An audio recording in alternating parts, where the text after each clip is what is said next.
je vais vous présenter un peu le thé. Savez-vous que les feuilles de thé proviennent d'une plante qui s'appelle le théi?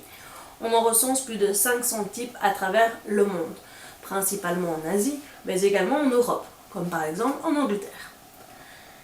Les thés, comme le thé noir, le thé vert, n'existent pas en tant que tel. C'est toujours la même feuille de thé en fait. C'est juste le processus après la cueillette qui va changer et déterminer le thé que vous aurez. Un peu comme le poivron. Si vous désirez un poivron rouge, vous allez attendre que votre poivron vert devienne rouge. Ici, ce ne sera pas donc à la cueillette, mais bien un processus après la cueillette. Les différents thés sont classifiés en 6 familles, qui sont les couleurs. Vous aurez le thé noir, le thé rouge, les thés bleu-vert, qui sont les thés oolong, les thés verts, les thés jaunes, et pour finir, les thés blancs. Attention, les appellations entre l'Asie et l'Europe diffèrent pour certains thés. Si vous allez en Chine et que vous demandez un thé noir, il risque d'être un peu plus fort. Parce que vous aurez, on va vous servir en fait, ce qu'on appelle chez nous du thé sombre ou du thé noir, comme le pu'er, qui est après le thé noir. Et donc il risquerait d'être un peu plus fort que le thé noir. Si vous désirez un thé noir en Chine, vous devez demander un thé rouge. Alors chez nous, il existe aussi du thé rouge, ce qu'on appelle le rooibos. Mais il faut savoir que le rooibos n'est pas un thé. Le rooibos ne provient pas, n'a rien à voir avec le théi. C'est une plante à part, type arbuste, que l'on trouve principalement en Afrique et qui fait partie des légumineuses.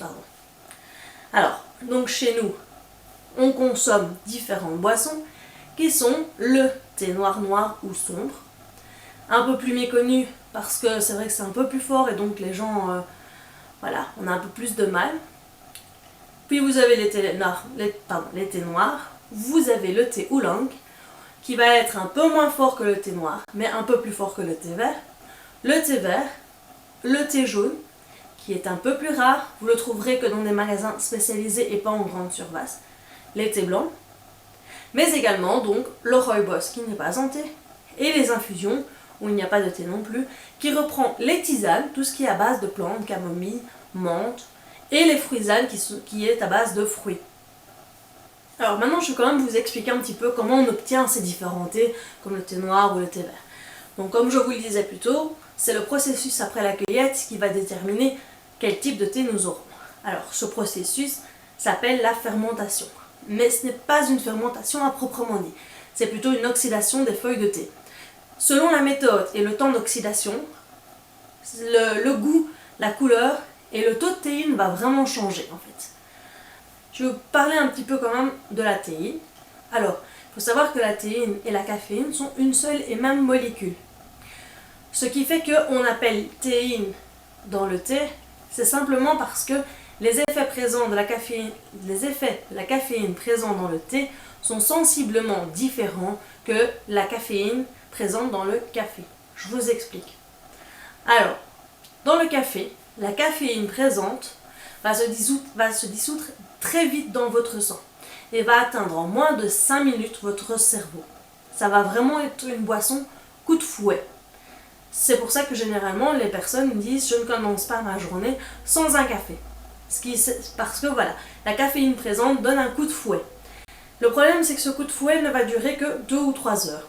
Ensuite, vous allez avoir un coup de mou, un coup de fatigue. Et c'est ce qui fait que vous reprenez un café tout au long de la journée.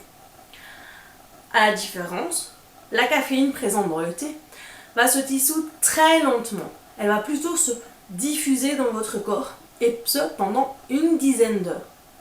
Ce qui est mieux pour le corps, parce que ça se diffuse plus régulièrement que le café qui donne un coup de fouet et puis après relâchement.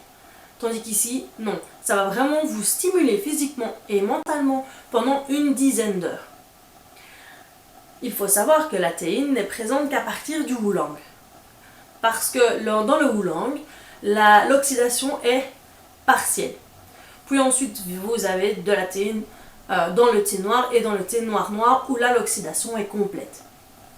Dans le thé vert, le thé jaune et le thé blanc, vous n'avez pas de théine. Ou en tout cas très peu pour le thé vert, mais généralement il n'y a aucune oxydation de la feuille. Donc s'il y a oxydation, c'est naturel. Et donc le taux de théine est vraiment minime, trop peu que pour dire il y a de la théine dedans. faut savoir aussi que dans le rooibos, qui n'est pas un thé, il n'y a pas de théine, ainsi que les infusions, puisque ce sont que des plantes ou des fruits. J'espère que vous avez appris des choses, que ça vous a plu. La prochaine vidéo, ce sera un Le saviez-vous. Vous verrez, c'est plus ludique et vous en apprendrez aussi des choses. Je vous souhaite une très bonne journée, un bon confinement et portez-vous bien. À bientôt.